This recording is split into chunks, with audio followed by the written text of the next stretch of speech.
Hello दोस्तों, welcome to the civil services dream channel. दोस्तों, हमारे डिवाइसेस ऑफ पार्लियामेंट्री प्रोसीडिंग्स देखेंगे। इसमें आता है क्वेश्चन आवर, मोशंस, जो रिजोल्यूशंस होते हैं, ज़ीरो आवर होते हैं। तो जो इम्पोर्टेंट कीवर्ड्स होते हैं वो इसमें हम एक्सप्लेन करेंगे कि आखिर उसका मतलब क्या है।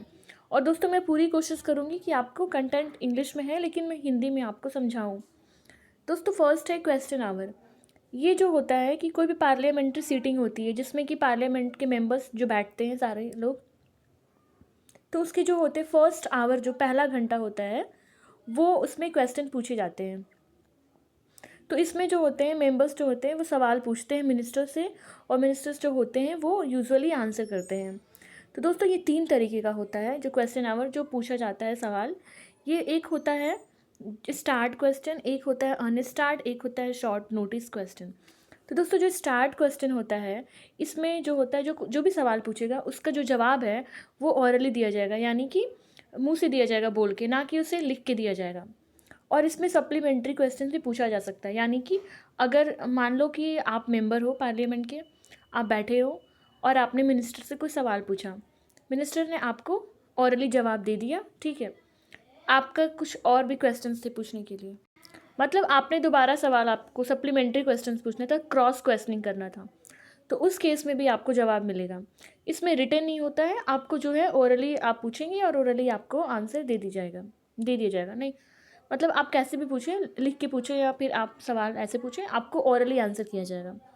जो दूसरा है, अच्छा दोस्तों, इसमें ये है कि जो स्टार्ट क्वेश्चन होता है, जो ये सब जो सवाल होते हैं, ये प्रिंट जो कराया जाता है ये कुछ कलर्स में कराए जाते हैं। तो जो ग्रीन में है, ठीक है, अगर किसी का प्रिंट जो है ग्रीन में है तो इसका मतलब है कि वो स्टार्ट क्वेश्चन है, ठीक है। दूसरा है अनस्टार्ट।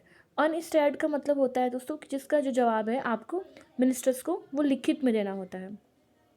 अगर एक बार आपने कोई सवाल पूछा, मिनिस्टर्स ने उसे लिख के जवाब दे दिया, तो सप्लीमेंट्री क्वेश्चन आप उस टाइम नहीं पूछ सकते फिर, ठीक है। और जो अनस्टार्ट क्वेश्चन का जो कलर होता है वो होता है वाइट, ठीक है। स्टार्ट क्वेश्चन के कलर ग्रीन होते हैं और अनस्टार्ट के क्वेश्चन के कलर जो होते हैं वो वाइट होते हैं। जो तीसरा है दोस्तों, उसे कहते हैं शॉर्ट नोटिस क्वेश्चन। जो शॉर्ट नोटिस क्वेश्चन होता है, आपको सवाल पूछने के पहले पहले आपको 10 दिन पहले आपको नोटिस देना होगा, कम से कम 10 दिन होना चाहिए, आप नोटिस देंगे। उसके बाद जो है वो आंसर किया जाएगा ओरली, यानी मुंह से जवाब दिया जाएगा और ना कि उसे लिखित दिया जाएगा। तो दोस्तों, ये जो है, जो शॉर्ट नोटिस क्वेश्चन है, इसका जो कलर होगा वो लाइट पिंक होगा। और प्राइवेट मेंबर्स तो सवाल पूछेंगे, प्राइवेट मेंबर्स का मतलब जो होता है मोस्टली इसे मानते हैं जो अपोजिशन पार्टी से हैं, अगर वो सवाल पूछते हैं तो उनका कलर जो होता है वो येलो कलर होता है, ठीक है। तो ये कुछ ब्रीफ था क्वेश्चन आवर के बारे में, यानी कि जो फर्स्ट आवर होती है, जो पहला घंटा है जो पार्लियामेंट्री सीटिंग्स के बाद, ठीक है, तो उसमें कैसे कैसे सवाल पूछा जाता है और कैसे जवाब दिया जाता है और किस कलर का होता है, ये कुछ चीज़ें हैं बेसिकली। उसके बाद दोस्तों है ज़ीरो आवर। इसमें क्या होता है कि ये कहीं लिखा हुआ नहीं है पर्टिकुलरली कि मतलब ज़ीरो आवर होना चाहिए, ऐसा है। ये हमारा इनोवेशन है, ये इंडिया ने खुद ऐसा कुछ इन्वेंट किया है। और दोस्तों, ये क्या होता है, क्वेश्चन आवर की तरह नहीं होता। ये कहीं रूल्स और प्रोसीजर्स में नहीं दिया हुआ है कि इसका प्रोसेस ऐसा होना चाहिए। एक इनफॉर्मल डिवाइस है, मतलब इनफॉर्मल है कि मतलब बहुत ज़्यादा स्ट्रिक्ट नहीं है ये। मेंबर्स के लिए दिया जाता है, मिनिस्टर्स के लिए, मेंबर्स के लिए, ठीक है। कि ना ऐसा नहीं है कि नोटिस दिया जाएगा उसके बाद सवाल पूछा जाएगा, ये नॉर्मल है, इनफॉर्मल डिवाइस है। और जो ज़ीरो आवर स्टार्ट होता है वो क्वेश्चन आवर के तुरंत बाद स्टार्ट हो जाता है। उसके बाद है दोस्तों मोशन। ये काफ़ी इम्पॉर्टेंट है दोस्तों। इसमें क्या होता है कि जैसे कि किसी को कोई भी बात कहनी होती है, ठीक है, ठीक है, कोई डिस्कशन करना होता है, कोई डिबेट करना होता है, कोई बात कहनी होती है, तो उसके लिए पहले मोशन लाया जाता है, यानी कि, और वो मोशन किसके कंसेंट से, किसके सहमति से आता है, प्रिजाइडिंग ऑफिसर से। अब प्रिजाइडिंग ऑफिसर जो लोकसभा के कौन होते हैं, स्पीकर। राज्यसभा के कौन होते हैं, चेयरमैन। और वो चेयरमैन कौन होते हैं, वाइस प्रेसिडेंट, ठीक है। ये मैंने पिछले वाले लेक्चर में आपको सब बता दिया है। तो दोस्तों, मोशन जो होता है वो 3 तरीके का होता है, सब्सटेंटिव, सब्स्टिट्यूट एंड सब्सिडियरी। तो ये कुछ खास इंपॉर्टेंट नहीं है, बट मैं आपको बता दूं। सब्सटेंटिव में क्या होता है कि जैसे कि अगर प्रेसिडेंट को उनके पोस्ट से हटाना है या फिर चीफ इलेक्शन कमीशन को हटाना है, तो उस केस में हम सब्सटेंटिव मोशन लाते हैं, ठीक है। सब्स्टिट्यूट मोशन मतलब अल्टरनेट। सब्सिडियरी मोशन का मतलब इसका अपना कोई मतलब नहीं होता। ये तीन पार्ट्स में डिवाइड होते हैं, तो ये खास इंपॉर्टेंट नहीं है दोस्तों। इम्पॉर्टेंट ये है क्लोजर मोशन, ठीक है। ये 4 तरीके का होता है। स्पेलिंग थोड़ा सा यहाँ पे मिस्टेक है, यहाँ पे CLOSURE, ये होता है क्लोजर मोशन।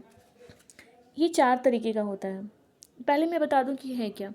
दोस्तों इसमें क्या होता है कि जैसे कि अब क्लोज़ करना चाहिए ना, बहुत डिस्कशन हो गया, बहुत बात हो गई।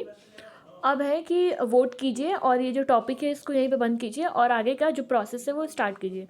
क्योंकि अगर हम डिबेट डिस्कशन करेंगे दोस्तों तो वो काफ़ी लंबा चला जाएगा, उसका तो कोई एंड ही नहीं है ना। तो इसीलिए क्लोज़र का एक टर्म आता है कि अब इस मोशन को जो है, जो आपने लाया था, जो भी मोशन लाए थे आप इस टॉपिक पर डिस्कशन करने के लिए, अब इसको बंद किया जाए, अब इस पर वोटिंग के लिए बात की जाए। तो ये जो होता है ये 4 तरीके का होता है। सिंपल क्लोजर मतलब कुछ खास नहीं है, जो एक मेंबर होते हैं वो सिंपल क्लोजर मूव करते हैं कि वो कहते हैं कि हाँ भाई सफिशिएंटली डिस्कशन हो गया है, अब जो है हमें वोटिंग करनी चाहिए। Closure by compartment. Closure by compartment का मतलब होता है कि मान लो कि कोई रिजर्वेशन लेकर आया है, वो 10-12 पेज का है या फिर मान लो 200 पेजेस का है, तो अब उसको डिस्कशन करने में तो पूरा पार्लियामेंट का सेशन ख़त्म हो जाएगा, पता चला वो कंप्लीट ही नहीं हुआ। तो उसका एक इम्पॉर्टेंट क्लॉज लेके डिस्कस कर दिया जाता है, ठीक है। उसका कोई इंपॉर्टेंट एक क्लॉज ले लिया गया, उसको डिस्कस कर लिया गया, वो ठीक लगा तो वहीं पे वोटिंग हो जाती है। बस उस क्लॉज पे पूरा जो है पूरा नोट्स पढ़ने की कोई ज़रूरत नहीं है। तो वो उसे क्या कहेंगे, कंपार्टमेंट। एक है दोस्तों कंगारू क्लोज़र। ये क्या होता है, इसमें क्या होता है कि इसमें भी बस इंपॉर्टेंट क्लॉजेस ले लिए जाते हैं, इंपॉर्टेंट पार्ट ले लिया जाता है और बाकी सारे पार्ट्स को स्किप कर दिया जाता है। अब थोड़ा सा डिफरेंस क्या है कंपार्टमेंट एंड कंगारू में आपको बता दूं। तो इसमें क्या होता है दोस्तों, जो जो पहला वाला है जो कंपार्टमेंट है, ये भी काफ़ी लेंथी होता है, तो इसको हम पार्ट में डिवाइड कर देते हैं। और जो पार्ट में डिवाइड कर देते हैं तो उसके एक पार्ट को हम डिस्कस कर दिए और वो पूरा समझ में आ जाता है उसी से कि पूरा क्या कह रहे हैं। लेकिन कंगारू में क्या होता है कि बस एक इम्पॉर्टेंट क्लॉज उठा लेते हैं। उसके बाद है गिलेटिन। गिलेटिन का क्या मतलब है यहाँ पे कि कोई डिस्कशन नहीं होता बिल का, कोई रिजोल्यूशंस नहीं होते उस पर, और उसको वोटिंग के लिए डाल दिया जाता है, ठीक है। तो यहाँ पे क्या होता है कि इसको कहते हैं गिलेटिन क्लोज़र। तो टाइम कम होने की वजह से दोस्तों कभी कभी गिलेटिन क्लोज़र भी आ जाता है। तो ये था क्लोज़र मोशन में 4 तरीके के। दोस्तों ये सारी चीज़ें कुछ इंपॉर्टेंट बुक्स में भी आपको मिल जाएंगी, जैसे कि लक्ष्मीकांत है, वहाँ भी आपको ये सारे मिल जाएगा। मैं आपको ब्रीफ में बस समझाने की कोशिश कर रही हूँ कि आखिर इसका क्या मतलब है। नेक्स्ट है दोस्तों प्रिविलेज मोशन। जो प्रिविलेज मोशन होता है कि जो पार्लियामेंट्री प्रिविलेजेस जो मिनिस्टर ब्रीच करते हैं, यानी कि उसको फॉलो नहीं करते, उसको तोड़ते हैं, तो उस टाइम पे प्रिविलेज मोशन आता है। ये मूव किया जाता है जब एक मेंबर को लगता है, जब वो ये फील करता है कि जो मिनिस्टर है उसने ऐसा काम करा है, उसने गलती किया है, वो जो है प्रिविलेज ऑफ द हाउस को ब्रीच किया है, ठीक है। तो उस केस में ये जो है प्रिविलेज मोशन आता है। तो इसका पर्पस ये होता है कि सेंसर कर देना उस मिनिस्टर को, ठीक है। एक पर्टिकुलर मिनिस्टर के अगेंस्ट में इसको सेंसर करने की बात की जाती है। देखिए पार्लियामेंट्री प्रिविलेजेस होते हैं ना, पार्लियामेंट कुछ प्रिविलेजेस देता है मिनिस्टर्स को, मेंबर्स ऑफ पार्लियामेंट को। तो अगर उससे आप उसके खिलाफ अगर जाते हैं, उसके अकॉर्डिंग नहीं चलते हैं, तो फिर वहाँ पे प्रिविलेज मोशन आता है। Calling attention motion. दोस्तों जो कॉलिंग अटेंशन मोशन होता है, मतलब आप कॉल कर रहे हैं अटेंशन लेना चाहते हैं आप, इसका क्या मतलब है। ये इंट्रोड्यूस किया जाता है पार्लियामेंट में एक मेंबर के द्वारा कि वो एक मिनिस्टर का अटेंशन को कॉल कर रहे हैं, उनका अटेंशन ले रहे हैं, कोई अर्जेंट पब्लिक इम्पॉर्टेंट मैटर है उस पर, और वो ये कहना चाह रहे हैं कि कॉलिंग अटेंशन मोशन में ये होता है जैसे कि कोई एक मेंबर हुआ, ठीक है, वो एक मिनिस्टर से कुछ सवाल पूछा, बोला कि अर्जेंट है और आप इस पे जो है आप ऑथोरिटेटिव स्टेटमेंट दीजिए, मतलब उनसे कुछ कहलवाना चाहते हैं, ठीक है, कि मतलब वो कुछ ऐसे स्टेटमेंट दे दे जिससे कॉलिंग अटेंशन मोशन हो जाए। तो दोस्तों ये जो कॉलिंग अटेंशन मोशन है ये भी ऐसा ही कुछ है। तो 0 आवर की तरह ये भी जो है इंडिया का इनोवेशन है पार्लियामेंट्री प्रोसीजर्स में, 1954 से ये चला हुआ आ रहा है, ठीक है। उसके बाद दोस्तों एडजर्नमेंट मोशन। एडजर्नमेंट मोशन काफ़ी इंपॉर्टेंट है। ये पार्लियामेंट में इंट्रोड्यूस किया जाता है कि एक हाउस का, पूरे हाउस के अटेंशन को लेने के लिए, ऐसा एक मेंबर का टेंशन नहीं, पूरे हाउस के टेंशन को लेने के लिए अर्जेंट पब्लिक इंपॉर्टेंस होता है उसके लिए। इसमें दोस्तों ये फ़र्क है कि 50 मेंबर्स का सपोर्ट होना चाहिए, ठीक है। और ये मतलब कि क्या एडजमेंट में क्या होता है कि काफ़ी इंपॉर्टेंट पब्लिक मैटर है और 50 मेंबर्स की यहाँ पे सपोर्ट भी मिल गई है, तो इसमें जो नॉर्मल पहले से जो चीज़ें बिजनेस कंडक्ट जो चल रही थी उसको हटा के फिर इस टॉपिक पे बात होने लगती है, ठीक है। ये बस यही है। और इसमें क्या होता है दोस्तों कि element of sensor against the government, मतलब कहीं ना कहीं इसमें सेंसर होता है सरकार के अगेंस्ट में। और राज्यसभा जो होता है वो ये डिवाइस नहीं यूज़ करता है। एडजर्नमेंट मोशन जो है ये राज्यसभा के लिए नहीं है, ये लोकसभा के लिए है। और डिस्कशन जो एडजर्नमेंट मोशन पे होगी, जो भी टॉपिक होगा पब्लिक इम्पोर्टेंस के लिए, तो कम से कम ये 2.5 घंटे से नीचे नहीं इस पर डिस्कशन होना चाहिए, ठीक है। ये एक एक्स्ट्रा ऑर्डिनरी डिवाइस है और काफ़ी इम्पॉर्टेंट है। अब दोस्तों यहाँ पे कुछ बेसिक है, आप डिफरेंस जान लो सेंसर मोशन में और नो कॉन्फिडेंस मोशन में डिफरेंस क्या है। दोस्तों जो सेंसर मोशन है उसमें जो है वो रीज़न बताना पड़ता है, कारण बताना पड़ता है कि ये लोकसभा में क्यों लाएं। नो कॉन्फिडेंस मोशन के लिए कोई रीज़न नहीं बताना है। जैसे किसी ऑपोजिशन पार्टी को या फिर लोकसभा को लगा कि सरकार की जो है अब मेजॉरिटी नहीं है, वो अपना मेजॉरिटी जो है ग्राउंड फ्लोर पे प्रूव नहीं कर सकते हैं, तो वो कहते हैं कि हमें लगता है कि ये कॉन्फिडेंस नहीं है, तो आप अपना confidence motion, no confidence motion आप अपना प्रूफ कीजिए, हमको बताइए कि आपका मेजॉरिटी है उस केस में, ठीक है। तो वो कभी भी कोई भी कह सकता है।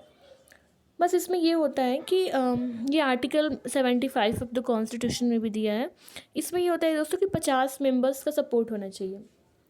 नेक्स्ट है कि जो सेंसर मोशन है उसमें इंडिविजुअल मिनिस्टर यानी एक मिनिस्टर, ग्रुप ऑफ मिनिस्टर्स या फिर पूरे इंटायर काउंसिल ऑफ मिनिस्टर्स के अगेंस्ट मूव किया जाता है। लेकिन नो कॉन्फिडेंस मोशन जो है वो इंटायर काउंसिल ऑफ मिनिस्टर्स के ही अगेंस्ट मूव किया जाता है। सेंसर मोशन जो है वो सेंसरिंग करता है काउंसिल ऑफ मिनिस्टर्स को for specific policies and actions के लिए। कोई किसी ने स्पेसिफिक पॉलिसी लेकर आया या फिर किसी ने कुछ ऐसी हरकत कर दी, उसके लिए होता है ये। और जो नो कॉन्फिडेंस मोशन है वो होता है बस कॉन्फिडेंस देखने के लिए कि लोकसभा में जो सरकार है वो अपना कॉन्फिडेंस प्रूव कर पा रही है कि नहीं, मतलब काउंसिल ऑफ मिनिस्टर्स के लिए। और दोस्तों जो सेंसर मोशन है अगर ये पास हो जाता है लोकसभा में तो ऐसा नहीं है कि काउंसिल ऑफ मिनिस्टर्स को रिज़ाइन करना पड़ेगा ऑफिस से। लेकिन दोस्तों अगर नो कॉन्फिडेंस मोशन पास होता है, पास हो जाता है लोकसभा में, तो काउंसिल ऑफ मिनिस्टर्स को रिज़ाइन करना ही करना है, मतलब सरकार गिर जाएगी। तो ये दोस्तों बेसिक था censure motion and no confidence motion का। बाकी नो कॉन्फिडेंस मोशन में है कि ये आर्टिकल 75 में है of the council of ministers collectively responsible है लोकसभा के। यानी कि दोस्तों लोकसभा में जो काउंसिल ऑफ मिनिस्टर्स हैं, जो सरकार जो काम कर रही है वो साथ में तैरती है और साथ में डूबती है। तो अगर उनके against no confidence motion pass हो जाता है तो ऐसा नहीं है कि एक दो लोगों की गलती की वजह से वही दोनों लोग जाएंगे, पूरी सरकार गिर जाती है, ठीक है। यानी कि नो कॉन्फिडेंस मोशन में है कि काउंसिल ऑफ मिनिस्टर्स मतलब सबको रिज़ाइन करना पड़ता है, ये कहने का मतलब है, ठीक है। नेक्स्ट है दोस्तों, और मैंने बताया नो कॉन्फिडेंस मोशन में 50 मेंबर्स की सपोर्ट होनी चाहिए। मोशन ऑफ थैंक्स है। मोशन ऑफ थैंक्स जो होता है कि जो फर्स्ट सेशन होता है लोकसभा का जनरल इलेक्शन के बाद और जो फर्स्ट फिजिकल ईयर होता है वो सेशन में ये प्रेसिडेंट लेकर आते हैं मोशन ऑफ थैंक्स किसी पॉलिसीज एंड प्रोग्राम्स को लेके। डिस्कशन के बाद ये जो मोशन होता है वो वोटिंग के लिए जाता है। अगर पास हो जाता है तो अच्छी बात है, अगर नहीं पास हो पाता है तो इसमें भी क्या होता है कि सबको पास होना चाहिए, वरना इसमें भी क्या है गवर्नमेंट जो है गिर जाती है। और यहाँ पे जो है सरकार की मेजॉरिटी अगर नहीं आती है वोटिंग में तो फिर यहाँ पे भी दिक्कत हो जाएगा, ठीक है। मतलब आना ही आना चाहिए वरना सरकार गिर जाएगी। मोशन ऑफ थैंक्स में ये भी देखा जाता है। No day yet named motion, कहने का मतलब है कि अभी तक जो है स्पीकर ने यहाँ पे कोई डेट फिक्स नहीं किया है इस पर डिस्कशन के लिए। यहाँ पे जो स्पीकर है वो स्टेट ऑफ द बिजनेस, मतलब जो काम वो हम देखना रहता है वो लीडर ऑफ द हाउस यानी लीडर ऑफ द हाउस से कंसल्ट करके फिर वो अलाउ करते हैं कि कब डिस्कशन होगा। सिंपल है, इतना इंपॉर्टेंट नहीं है। पॉइंट ऑफ ऑर्डर का मतलब होता है कि पॉइंट ऑफ ऑर्डर जो है जब हाउस की प्रोसीडिंग्स जो है नॉर्मल रूल्स ऑफ प्रोसीजर्स को फॉलो नहीं करती है। मतलब हाउस के और पार्लियामेंट पर दोस्तों काफ़ी रूल्स एंड प्रोसीजर्स होता है वो सारी चीज़ें नियम कानून होते हैं, डिसिप्लिन होता है, वो फॉलो करना होता है। तो अगर वो फॉलो नहीं किया जाता है तो वहाँ पे पॉइंट ऑफ ऑर्डर आ जाता है। Half an hour discussion, half an hour discussion जो है ये जो होता है matter of sufficient public importance है। स्पीकर जो है वीक में 3 दिन इसके लिए रखते हैं, अलॉट करते हैं डिस्कशन के लिए। और इसमें कोई फॉर्मल मोशन या वोटिंग नहीं होती है, नॉर्मल है, ठीक है। Short duration discussion, short duration discussion का मतलब होता है, तो दोस्तों इसमें जो होता है इसमें 2 घंटे का टाइम अलॉट किया जाता है, ठीक है। देखो यहाँ पे स्पीकर जो है 2 घंटे का टाइम अलॉट करते हैं, नॉर्मल है और कुछ खास नहीं है। शॉर्ट ड्यूरेशन के एक डिस्कशन होता है, ये सारे डिस्कशन है डिवाइसेस है पार्लियामेंट में। स्पेशल मोशन में क्या होता है कि जो ऐसे मैटर जो होते हैं बेसिकली ये राज्यसभा का है, ठीक है।